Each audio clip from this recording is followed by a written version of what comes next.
Well, hello there, and welcome to Battle Zone.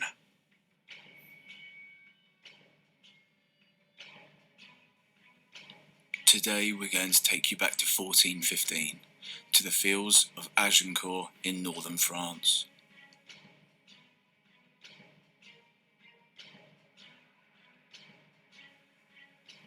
When Henry V came to the English throne in 1413, there had been a long pause in the fighting in the 100-Year War between France and England. However, in a need to reassert his authority at home, led Henry V to renew his English claims in France. England had been fraught with political discord since Henry IV of the House of Lancaster had usurped the throne from Richard II in 1399. Since then there had been tensions between the nobility and the royal house, widespread lawlessness throughout the kingdom, and several attempts on Henry V's life.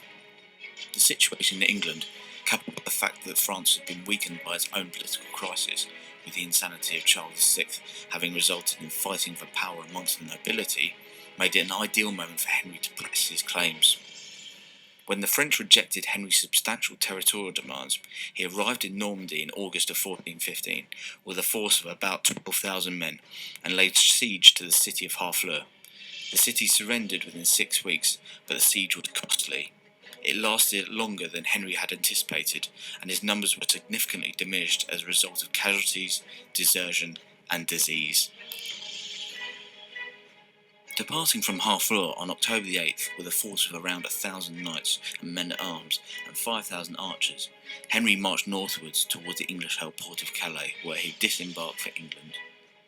However, at the Somme River, Henry found himself unable to cross because of French defences.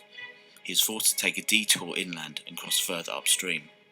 The delay allowed a large French force, led by the Constable Charles D'Albret, to intercept him near the village of Agincourt on October 24th. The English were in no ideal condition to fight battle. They had been weakened by the siege at Harfleur and had marched over 200 miles. Many of them were suffering from dysentery.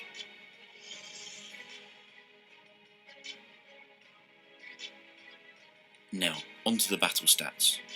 By most contemporary accounts, the French army was significantly larger than that of the English, although the exact degree is not known. Common estimates place the English army about 6,000 men, split between 5,000 longbowmen and 1,000 dismounted men-at-arms, whilst the French army probably consisted of around 20 to 30,000 men, mixed between dismounted men-at-arms, mounted cavalry, crossbowmen, and bowmen. This suggests that the French could have outnumbered the English 5 to 1. However, other scholars suggest that the French army had no more than 12,000 men. This indicates that the English may have only been outnumbered 2 to 1. However, one thing that is clear is that the English were definitely outnumbered.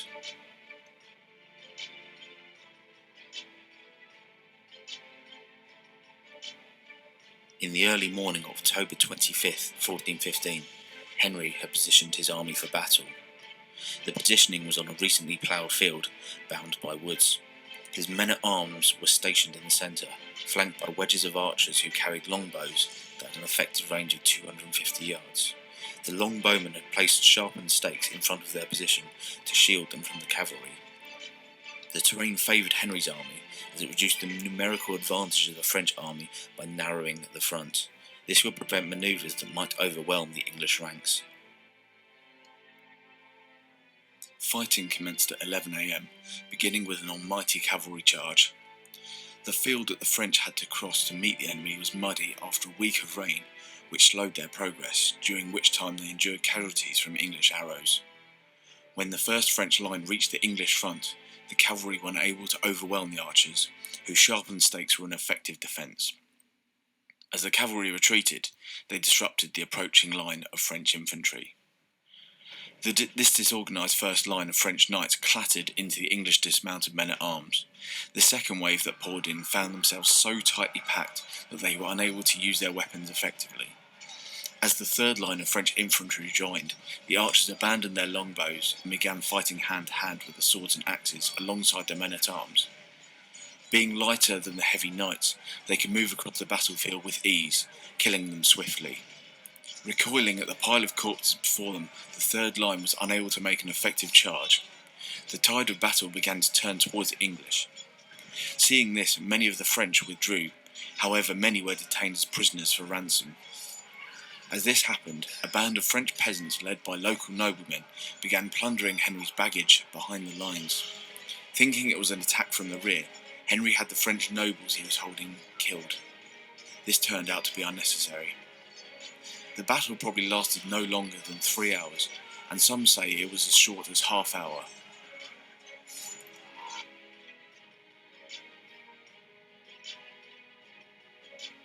While the precise number of casualties is unknown, it is estimated that the English lost about 400 men, with French losing up to 6,000 men, many of these being noblemen.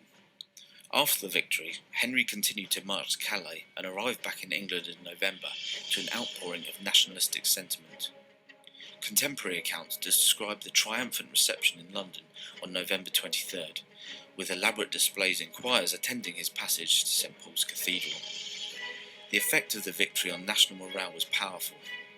Agincourt came on the back of half a century of military disaster. Moreover, with this outcome, Henry V strengthened his position on his own kingdom, which legitimised his claim to the crown. Most importantly, the battle was a significant military blow to France and paved the way for future English conquests and successes. The French nobility, weakened by the defeat and divided amongst themselves, were unable to meet new attacks with effective resistance. Henry managed to subjugate Normandy in 1419, a victory that was followed by the Treaty of Troyes in 1420. This betrothed Henry to King Charles VI's daughter Catherine and named him heir to the French crown.